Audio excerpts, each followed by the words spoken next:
Vdes mbrëm në Tetov studentja 25 vjeçare nga Gjakova. Një vajzë nga Kosova është gjetur pa shenja jete mbrëm në Tetov. Sipas medjave atje, ngjarja ka ndodhur rreth orës 19. Raportohet se viktima S.D nga Gjakova po studionte në nivelin master në Tetov dhe sa ajo ka rënë nga një objekt në ndërtim më sipër, derisa në vendin e ngjarjes janë gjetur disa barna. Ambasada e Kosovës në Shkup përmes një postimi në Facebook e ka konfirmuar se viktima është shtetase e Kosovës dhe ka thënë se është në kontakt të vazhdueshëm me autoritetet maqedonase.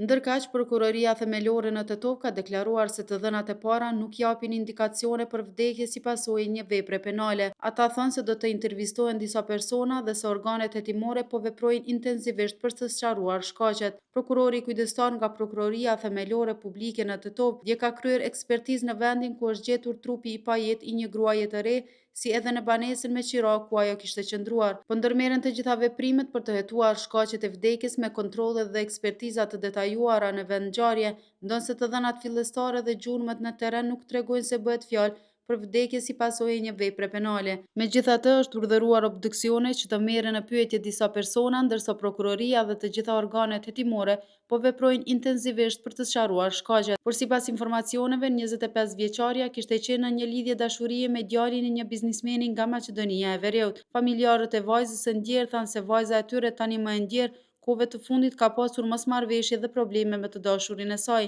Mirëpo ende nuk ka verzion zyrtar nga organet e shtetit se çfarë në të vërtetë ndodhi, pra rasti ende konstatohet si vdekje e dyshimt.